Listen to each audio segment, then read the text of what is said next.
Alright, what is up guys, it is Storm back here with another video, and in this one I am bringing you part 30 to the New Dawn Naruto / Boruto story. Now if you want to check this story out for yourself, the link to it will be down in the description below. But before the video begins, if you like the content you're seeing, be sure to subscribe, like, and comment. I mean, they're all free, so why not? If you want some dope channel merch links, that'll be down in the description below, and if you want to see more of me, be sure to go check out my other channels and go follow me on Twitter, Instagram, and TikTok, which will all be linked down below. But without further ado, why don't we just dive right on in. Would you honor this one with a spar? Tetsu asked. Boruto looked up from the scroll he was reading. It was one of Nagato's journals, though it read more like a log of experiments. It was dark reading, as he liked to dub it, as most of the Akatsuki scrolls were. This one more so than the others because it detailed his selection process for the systematic murder of people whom he wished to practice his necromancy on. He called them paths, but Boruto, all he heard was, "Raising the dead to fight for me." Tetsu loomed over him, casting a shadow. He held out a wooden sword ceremoniously, which Boruto wondered where the fuck he got it from. The land of Earth had few trees, and the land of Rain was miserable to traverse. Boruto thought he must have defaced some part of the castle and stole the wood. It was an expertly crafted wooden katana, though, he had to admit. "Yeah, sure," Boruto finally said, furling the scroll and depositing it back into the seal tattooed on his arm. He would pick up with that particular scroll later. He was lucky Tetsu found him reading it, not Hikari. "I'm not really good at kenjutsu, so I'll just stick with my taijutsu." Tetsu seemed to frown, as if he found it incomprehensible that someone would not wish to pursue the great way of the sword. "Very well," Tetsu said. Boruto followed him down into the first floor of the castle. It mainly housed the servants' quarters, kitchens, and a large dining room. Many of the rooms had been converted to barracks for the Sugawara clan's soldiers. More than one room functioned as a miniature armory, packed to the brim with swords, spears, bows, and a barrel of arrows. But above all, it had a training grounds. It had been a ballroom at one point, but Michizane had ordered it transformed into a sprawling training ground. Despite technically not being in the land of Rain, it still rained an awful damn lot on the border. When it did, the soldiers trained inside. When it was nice enough, they did so in the courtyard. As it was, the god of storms was raging. They sparred inside. Boruto took his position at the opposite side of their unofficial ring, and slipped into a comfortable defensive gentle fist stance. Tetsu brandished his wooden sword and held it aloft in a kenjutsu stance. Both men stared at each other and blinked once. The fight was on. Boruto was proud of his progress in the art of the gentle fist. It took a truly strong and gifted practitioner to ever advance to the level of skill needed to face an armed opponent. That was why, despite the power of the style, a majority of the Hyuga clansmen were in the reconnaissance corps. Well, that and their Byakugan. But still, many clansmen never developed the level of skill to use the gentle fist to fight an armed opponent, especially one as fast and as strong as Tetsu. Boruto was one of the rare few who mastered the style enough to do so. He grinned. A slap here and a thrust there. Defense with the gentle fist was all about deflecting, not blocking. You slap the sword away with one hand, and attack with the other. It was much akin to a style of dual wielding, if one thought about it. And still, Tetsu was just that good. Boruto would slap the wooden sword away, thrust forward to land a blow, only for his hand to be battered away by the sword. Then they repeated the dance again and again. Boruto landed a few good blows, but for every one he did, Tetsu returned the favor. And in terms of pain, having that single chakra point closed was far less painful than being smacked in the skull by a wooden sword. After that, he made sure his guard covered his head at all times. It hurt like a bitch and would probably bruise and develop into a nasty bump, which was a crime in and of itself, marring his beautiful visage. How was he supposed to seduce the ladies if his head had a tumor growing out of its side? Granted, the only ladies in the castle were maids and court ladies. The former were hired to clean rooms and serve soldiers. The latter had breasts that sagged to their navels. He was interested in neither. When both of their breathing grew ragged, Boruto knew the spar had come to its natural end. Emboldened, he slapped away Tetsu's sword with vigor and charged in. Tetsu brought the sword up to guard as usual. Boruto attacked. Not Tetsu, the wood. He had yet to try that just yet.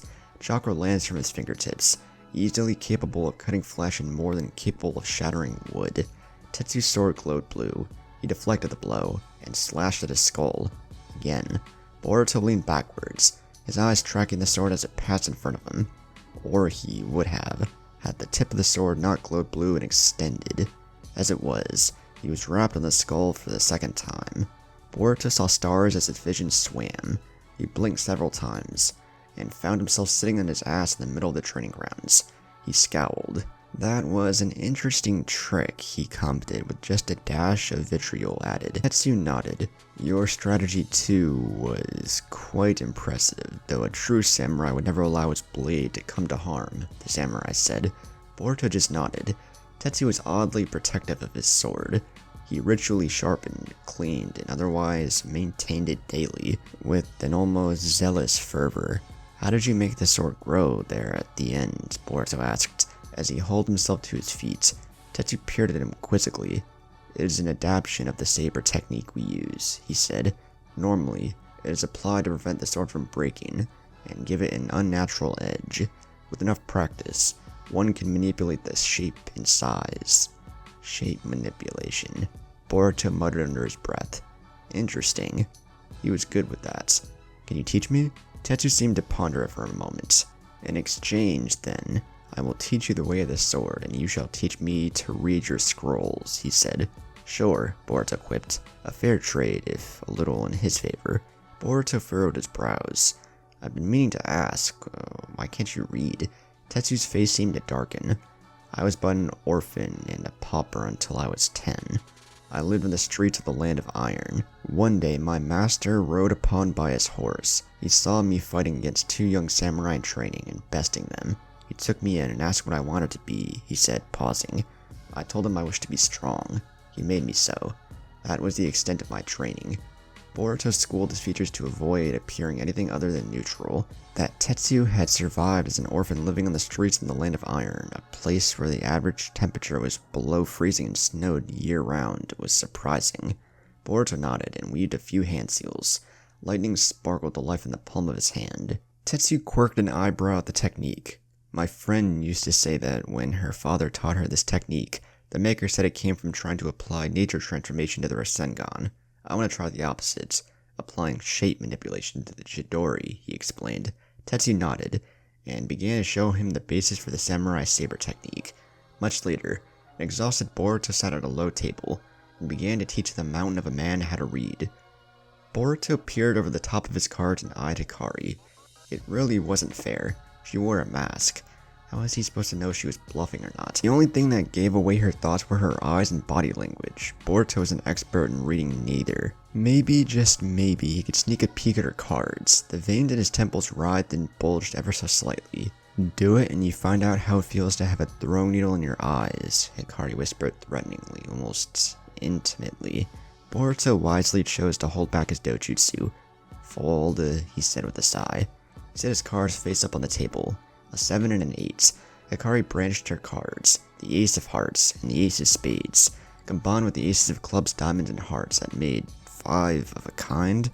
Hey, Boruto shouted indignantly, you said no cheating. Hikari shrugged. I said no such thing. I said no ninja plays cards without cheating, she quipped.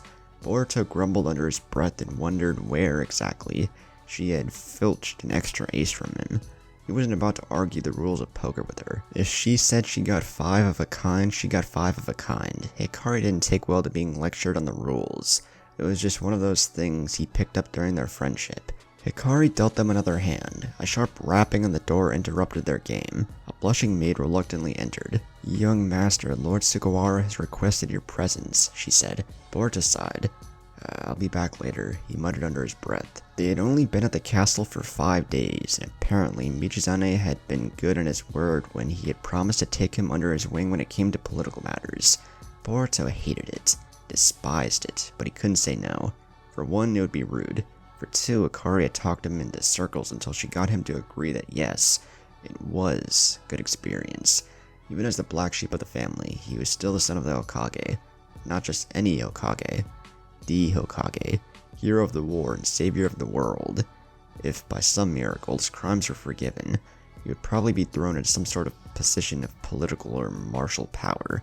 Might as well get used to it, eh? Michizane invited him every night he held court. It was a room filled with old men and women who had more bark than bites, and were content to gossip and fawn. Boruto discovered, quite by accident, why Eiji enjoyed drinking so much. It made dealing with idiots so much easier and more enjoyable. It was a good thing the booze they served was the high quality kind. The rich and powerful wouldn't deign drink anything less, he supposed. The room was the same as he expected it. Low set tables of beautiful red wood, overly large and too comfortable cushions for seats, an impressive spread of gourmet food, plenty of alcohol, a pleasant scent wafting from the incense that burned in the corner of the room, old men and women talking in not so hushed voices. And there his seat was, at the head of the table, to Michizane's left. He sighed, and made his way to his assigned seat.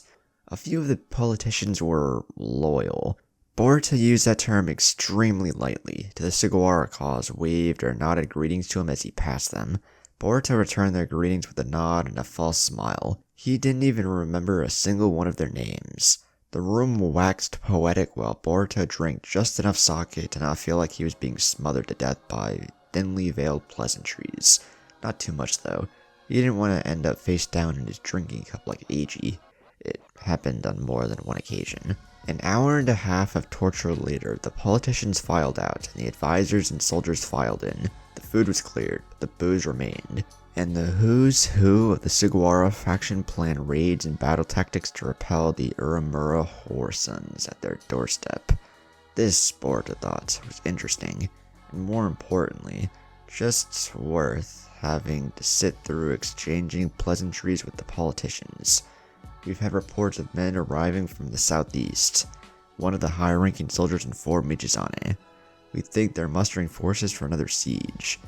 Let them come, Michizane said, sure of his position in his castle, doubly so now that he had a trio of extremely capable Jonin rank soldiers on payroll. From the worried look the soldiers gave him, they weren't in the know. Fortunately for them, they believed in their lord enough to keep their mouths shut. A good thing too. Boruto had seen what happened to men who'd voiced their grievances when under threat of a battle of attrition. One time, on a mission that included 10 Crimson Tide mercenaries, 9 plus himself, Boruto and his allies had been trapped in a cave. The only way out was through enemy lines. Very hostile enemy lines. A new recruit suggested surrendering and undoing the earth jutsu that kept them sealed and safe. Everyone vehemently disagreed. When the recruit tried to leave himself, an older member of the group throttled him to death right then and there. And it saved their lives. There was a reason your superiors were called superior. Another foot soldier stepped up, metaphorically speaking, with a nervous cough. My men have infiltrated the labor camps to the north, along with the border of the land of Earth, he said. Another mark against the Mononobe. They like to imprison, or more accurately, enslave those that they defeated. That or those civilians unfortunate enough to find themselves in on the wrong end of a conversation with a Mononobe supporter. In the Land of Rain, it was practically a death sentence. No prisoner survived more than a month of the harsh labor exposed to the elements. It is unfortunate, Michizane said, a frown marring his features. But until the siege is broken, we cannot send any men to help liberate the labor camps. Boruto frowned. Yeah, they couldn't mobilize what troops Michizane had stationed at the castle, but they could probably smuggle out a small elite force to help. And unfortunately, nothing short of a full-scale invasion would secure the camps without giving the guards enough time to kill their charges, Michizane added. Oh, that was why. Another soldier stepped forward, his helm's plumage cascading to his shoulders. My lord, we have also... The sound of a horn blasting in the distance echoed through the castle. One blast, all hands at attention. A second echoed, 2 blasts, allies approaching. A third echoed, 3 blasts, enemies approaching. Boruto waited, and waited. Then the room blurred into action as higher-ranking soldiers scrambled to flee the room, and return to the men they commanded. Boruto, having been briefed in the procedures for such a situation and the responsibilities his team would have, sprinted after them. His quarters were on the upper level of the castle. He, Hikari, and Tetsu had been given their own rooms in their own wing of the castle. It was quite nice, if a bit extravagant. The armories were 1 part chaos, 1 part order as men slipped their armor on, donned their helms, and grabbed their weapons. Boruto slipped into the dervish of men in metal and was accosted by a quartermaster who fitted him into his own armor with the lieutenant's horned helmet. Michizane had been adamant that they properly arm themselves, despite being jonin in their own rights. Boruto tested his agility and range of movement and found them wanting. The armor would impede his speed, his greatest strength. He grumbled under his breath, slapping away the proffered sword the quartermaster shoved into his hands. If the armor didn't save his life, he was going to make the old man eat every scrap of metal it was made of.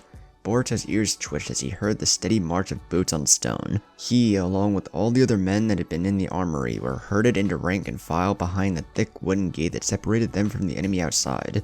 Boruto felt his pulse jump in anticipation, and allowed a flicker of chakra to course through his eyes.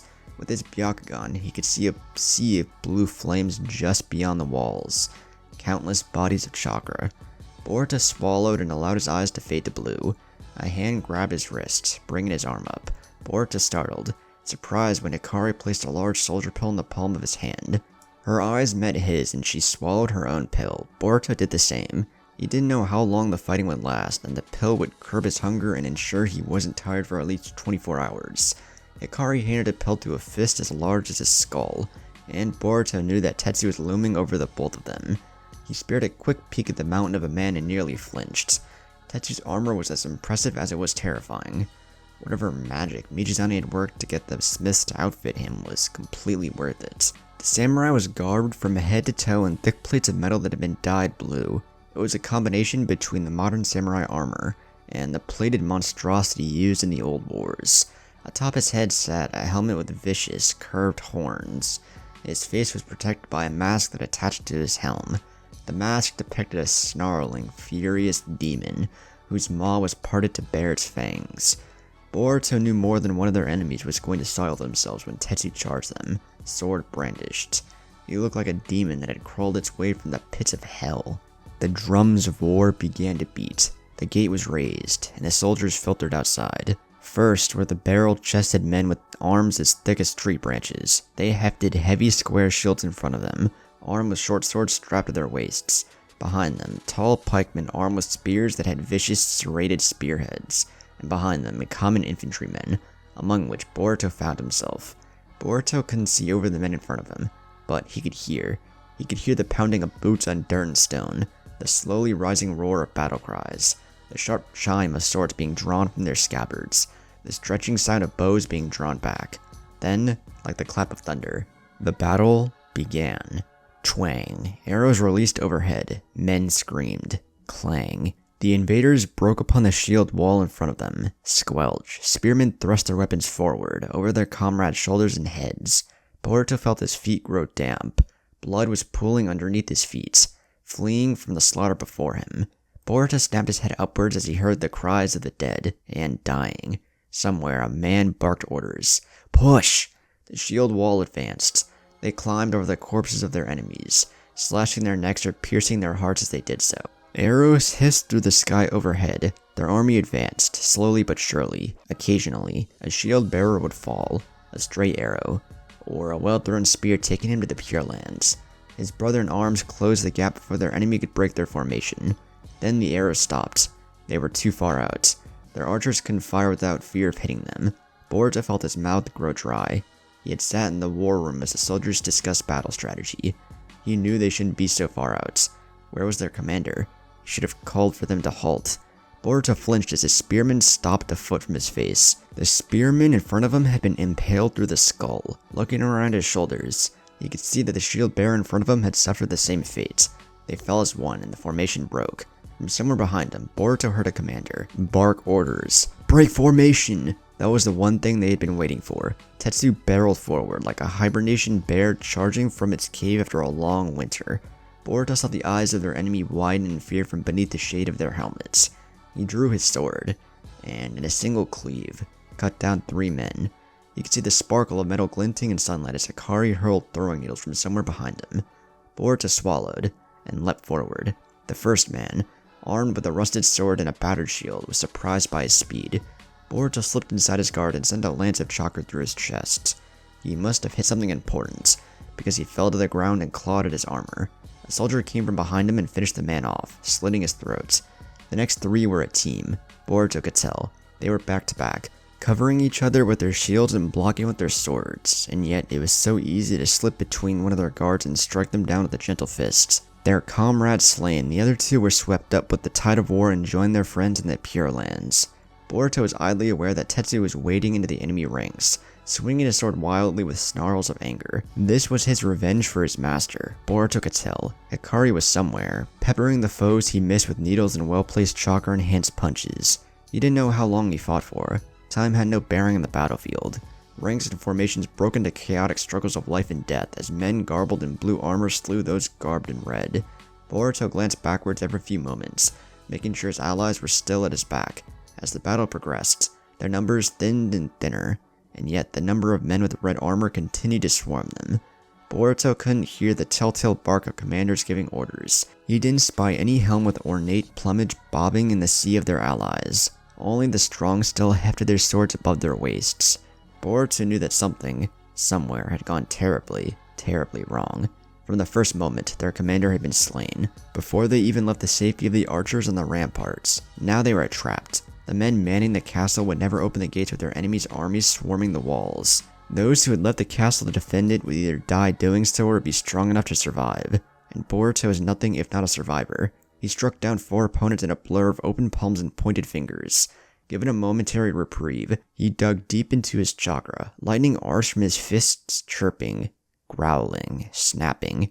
He didn't have a name for his technique, but he favored it the Chidori sword. The lightning stretched forward from the tips of his fingers like a blade being drawn. Technically, Boruto didn't use them as swords. He wasn't skilled in kenjutsu, but the Chidori sword acted as an extension of his arms, an extension of his gentle fists.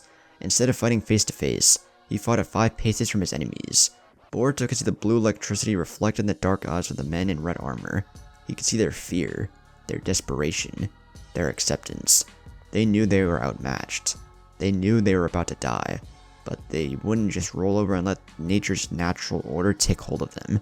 They would fight and die, trying to live. And try they did. The first man broke from his stupor and roared a battle cry, his sword raised above his head. From the dark blue plumage of his helm, Boruto could tell he was an officer. Of what kind he didn't know, but his actions seemed to rally his men, for they raised their own weapons and roared their own battle cries. The officer rushed forward, and Boruto cut both his arms from their shoulders with his Chidori. He screamed so loud and fell to the ground. He was bleeding and writhing and wouldn't shut up. Boruto lashed out with his new technique and drew the tip of the blade across his throat. The lightning sword nearly took his head off, leaving it attached by a thin string of sinew and skin. Then they rushed him like a tide. Wave after wave they came. A hulking man with a club made from the trunk of a tree. It was worn, the handle having been worn down from the man's hands. It was devoid of bark and stained a pretty pink color, the color of blood staining the wood's white flesh. He died when Boruto cut his club in twain and pierced his chest with his Chidori. A ninja from where Boruto did not know. He was dark-skinned and well-tanned. His eyes and hair were a warm brown color, marred only by the fear Boruto saw reflected in his gaze. He wielded battle fans, 2 tiny things that were more fit to fan courtlies and slay men. He tried to counter his new technique with a gust of wind, but Boruto was too fast. He danced around the ninja's technique and slashed at his chest. He fell to the ground with a strangled gasp and blood rapidly pooling beneath him. Then he was trampled by his own allies as they surged forward. There were countless men who couldn't wield chakra, nameless warriors who fought for their lord. Drafted, maybe. Boruto could see it in their physique. They were farmers, burly and barrel-chested, but lithe from years of tilling the land. Fishermen, thin wastes of men who could barely hold their swords and shields. There was even a lone butcher. Boruto cut him in twain as he charged at them. He held a cleaver in both hands, and wore a baldric that stretched over his armor and held a number of bloodied knives. They were samurai too, tall men with broad shoulders that wore armor over their yukatas. It was all polished steel with goggles and a rebreather. They held one sword in their hand, a shorter one strapped to their waists. Their armor glowed with their chakra in an attempt to defend themselves against the sharp bite of his Chidori. It didn't. Lightning parted steel as easily as cloth as he struck them several times with an aggressive gentle fist form. Boruto's breath grew ragged as a monk appeared before him. He was garbed in a flowing robe of white with the symbol for earth emblazoned on it that had, against all odds, remained clean among the sea of the dead and the dying and the blood. He wore worn old wooden sandals and carried a staff of gold metal in his right hand. He twirled the staff rapidly for a few moments, before darting forward. Boruto cut the staff in half as the monk swung it at him. He lashed out with his Chidori, and the monk managed to dodge. The bald man stumbled backwards, holding the ruined remains of his weapon. Boruto cut him down and moved on to the next foe, and then the next, and the next. There was a woman. She wore light armor of leather and chain, but wore a helmet with a mask that depicted a demon. It reminded Boruto of Tetsu. Where was Tetsu? He couldn't see the mountain of a man. Did he die? No, that wasn't possible. Tetsu was strong. Doubt clawed at Boruto's chest. Strong, but not as strong as him.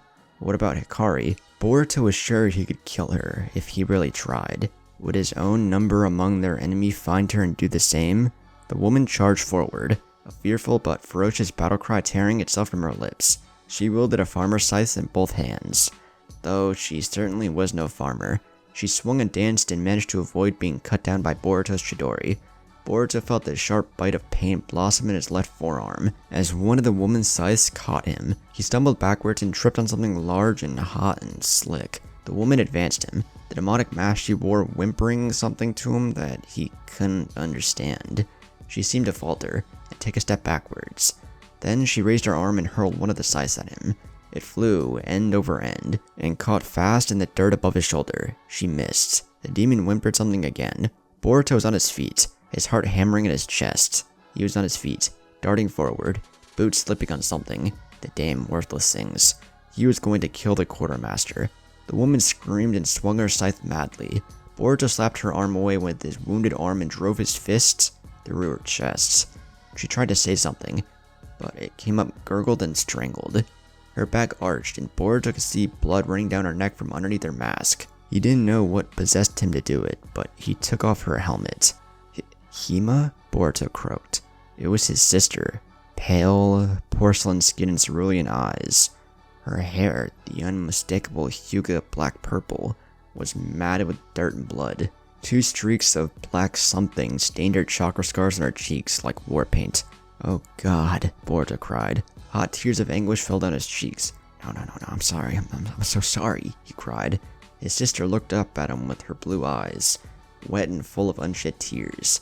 He felt his heart break. "It's okay," she gurgled up at him, running the tips of her fingers across his cheeks.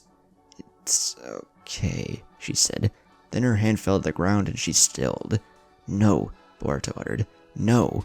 Then he noticed something. Her hair was dark. Too dark. It didn't have the sheen of purple that the Hyuga clansmen did. Her eyes were different too. Too dark. Like ice, not sky. Her skin was pale. Too pale. Pale not from beauty, but from fear. The marks on her cheeks weren't chakra scars, but scratches. The woman wasn't his sister. Boruto threw himself back on his haunches and scrambled away from the woman. The ground was so slick. For the first time, Boruto looked down. The ground, normally so earthy and brown, was now stained a dark crimson color. Small rivers of blood ran down the mountain, forming natural streams and washing away the dirt. Boruto leaned to the side and vomited until his stomach was empty, and then he continued until he was dry heaving. From his position on the ground, he could see what he had tripped over in his battle with the woman. An arm. He tried to stand, the metal of his boots sliding on the ground slick with gore. He managed to throw himself upwards, and his body sent chakra coursing through his feet to stabilize him. Boruto cast wild glances across the battlefield. He was alone. Corpses were piled high or strewn across the battlefield. A murder of crows that descended upon the carrion, eating their fill. Somewhere, a man lay dying and rasping his death rattle. But there was a number of corpses that hadn't been touched, hadn't been moved. A veritable road of bodies. A trail, dismembered, charred, and hacked to pieces. Their faces were locked in terrified visages in their death. Each bore the wound of one or many lightning-released attacks. His attacks. How many? Tens? No, more. Hundreds? How many? This was not a fight. Not a battle. This was war. Boruto stumbled back over to the woman who he thought had been his sister. Only her face was locked in an expression of calm and peace. A slight upturning of her lips the only proof. Boruto ran a shaky, calloused hand through his hair. The hand came back wet. Boruto stared at the palm of his hand, blood coating it like paint. Boruto wondered why he could even run his hands through his hair. Where was his helmet? When did he lose it? How had no one landed that one fatal blow to the skull that would have ended it all? His eyes flickered between his bloody hand and the woman's face. Back and forth. Back and forth. This was war. This was pain. Boruto stilled. Words not his own echoed in his mind. Words written on old scrolls by a man who had died long ago. I want them to feel pain, to think about pain, to accept pain, to know pain. This was but a small pain compared to what Nagato had suffered, and yet, why did it hurt so much? He hadn't died, hadn't lost anyone. The woman at his feet was not his sister, but maybe she was someone's. Was she a sister? A daughter? A wife? What was their pain? Surely it couldn't be greater than the one he felt in his heart now. That one horrifying moment seared itself into his brain. The feel of his fist piercing his sister's ribcage. The sound as he tore his arm free. The terror as he removed his sister's helmet. The look of fear she held in her blue eyes. The way she, even in death, gave a small piece of her heart to comfort him. Then Boruto realized something. Nagato was right.